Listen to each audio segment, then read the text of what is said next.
여러분 안녕하십니까? 계속해서 포항에서 전해드립니다. 동국대 경주병원에 입원 중이었던 메르스 확진 환자 3명이 모두 완치돼 오늘 퇴원 판정을 받았습니다. 경북 지역은 다음 주가 되면 자가격리 대상자도 크게 줄어들게 돼 메르스가 진정 국면으로 접어들 것으로 예상됩니다. 김영일 기자가 보도합니다. 메르스 발생 한 달째 모처럼 동국대 경주병원에 웃음꽃이 피었습니다. 지난달 29일 경기도 평택에서 이송돼 온 2명의 70대 여성 메르스 환자들이 오늘 퇴원 판정을 받았습니다. 고맙습니다.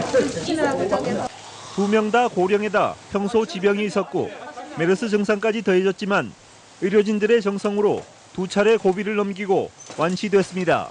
2번의 위기 사항이 있었지만 치료가 잘 되어서 3번의 추적 검사에서 불분명과 음성 유예를 받아 오늘 연고지 관계를 퇴원하게 되었습니다.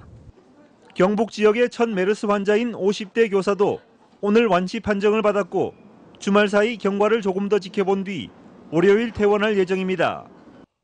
보건당국은 경북 지역의 메르스 모니터링 대상자가 급속히 줄면서 다음 주부터는 진정 국면에 접어들 것으로 예상하고 있습니다. 잠복 기간이 14일이니까 다음에는 21일이잖아요. 그럼 21일 이후에는 정상자가 아무도 안 나타났기 때문에 우리 시민들은 안심하고 다녀도 되고. 한편 메르스 때문에 자가격리된 농민들이 집 밖으로 나올 수 없어 농번기에 농사일을 포기하는 사례도 발생하고 있습니다. 메르스 때문에 빚어진 이런 안타까운 사연에 공무원들이 직접 나서 봉사활동을 벌이고 있습니다. 배봉지를 하나하나 씌우는 작업인데 적기를 놓치면 과수의 상품성이 떨어지기 때문에 제때 작업을 마쳐야 합니다. 배봉지 싸기는 적기에 해야 품질이 좋아집니다. 이런 안타까운 사연이 있어서 저희 직원들이 자발적으로 직접 동참하게 되었습니다. 지역에서도 메르스 확진 환자들이 속속 퇴원하면서 메르스가 더 이상은 확산되지 않기를 시민들은 바라고 있습니다. MBC 뉴스 김형일입니다. 경상북도가 본청과 23개 시군 공무원, 소방 공무원 등 24,600여 명을 전수조사한 결과 본청 4명을 포함해 모두 77명이 메르스가 발생한 병원이나 메르스 환자가 단영한 병원을 방문했다고 자진 신고한 것으로 나타났습니다. 경상북도는 이 가운데 발열 등의 증상을 보이고 있는 3명을 자가격리하고 11명을 능동감시자로 모니터링을 하고 있다고 밝혔습니다.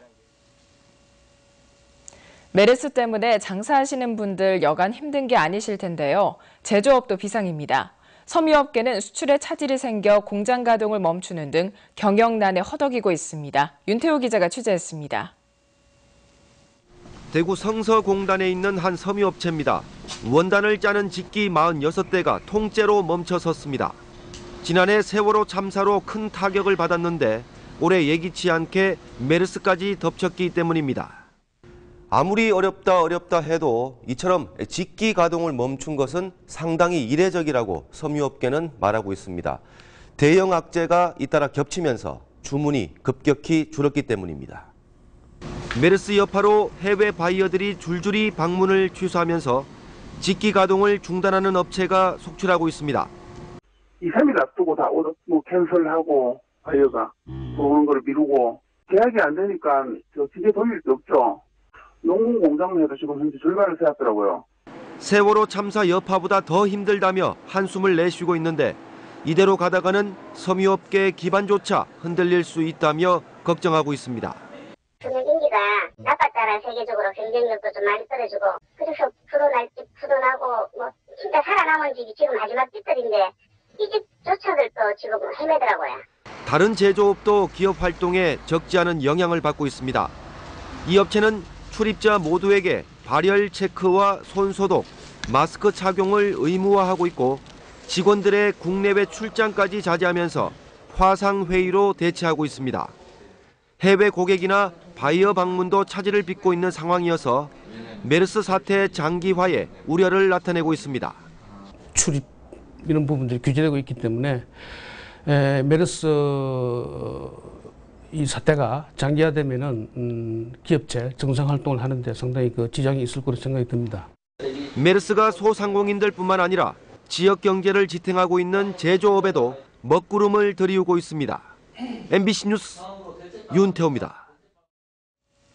오늘 오전 4시 40분쯤 포항시 북구 흥해읍 용전리 도로에서 25살 박모 씨가 몰던 SM5 차량이 전신줄을 들이받아 박 씨가 그 자리에서 숨졌습니다. 경찰은 음주 의심 차량으로 신고된 박 씨가 출동한 경찰을 피해 도주하다 사고가 난 것으로 보고 정확한 사고 원인을 조사하고 있습니다. 경북 동해안은 오늘 구름이 많이 낀 가운데 비가 내렸지만 가뭄 해갈에는 큰 도움이 되지 못했습니다. 현재까지 강수량은 포항 8.6, 경주 6.5mm, 영덕 1.5, 울진 4.3mm에 그쳤으며 오늘 밤사이 비는 그치겠습니다. 내일은 흐린 가운데 곳에 따라 소나기가 내리겠고 아침 최저기온은 16에서 17도, 낮 최고기온은 26에서 27도로 예상됩니다. 바다의 물결은 동해 전 해상에서 0.5에서 1.5m로 일겠습니다. 영덕군이 제30회 한국국제관광전에서 최우수 홍보상을 수상했습니다. 1986년부터 개최되고 있는 한국국제관광전에 영덕군은 올해 소비자 선정 최고의 브랜드 대상을 수상한 블루로드와 4년 연속 국가브랜드 대상 영덕대게, 그리고 해수욕장과 로아스 영덕의 대표 농수특산물을 전시해 좋은 평가를 받았습니다. 한편 영덕군은 지난 4월 제13회 대구 경북 국제관광박람회 수상과 6월에는 한국관광공사가 주관한 2015 네티즌 선정 베스트 그곳에 선정되는 등 천혜의 자연을 바탕으로 관광 이미지를 구축하고 있습니다. 경북 동해안에도 가뭄 피해가 지속되는 가운데 경주시가 3억 3천여만 원의 예산을 확보해 농업용수 확보 대책을 수립합니다. 이번 대책으로 양수기 49대를 구입해 23개 읍면동에 공급하고 관정 14개소와 양수장 14개소를 보수합니다. 또 시도비 1억 2천만 원을 확보해 가뭄 예상 지역에 관정 개발과 간이 양수장 설치, 하상 굴착 작업을 실시할 예정입니다. 한편 경주시와 농어촌공사가 관리하는 저수지는 총 444개소로 평균 저수량은 61% 수준에 그치고 있고 내남면 박달지가 37.6%로 가장 낮습니다. 경주시는 개인 택시 등의 차량에 대해 차고지 설치를 면제하는 조례를 제정해 이달부터 시행한다고 밝혔습니다. 대상은 개인 택시를 포함해 1.5톤 이하 개별 자동차와 1인 한 대를 소유하고 있는 용달 자동차로 앞으로 차고지 설치 의무가 면제됩니다. 경주 지역에서는 연간 400여 대의 차량이 혜택을 받을 것으로 예상되며 영세 자동차 운송 사업자의 경제적 부담도 해소될 것으로 기대됩니다. 이상으로 포항 MBC 뉴스데스크를 마칩니다. 고맙습니다.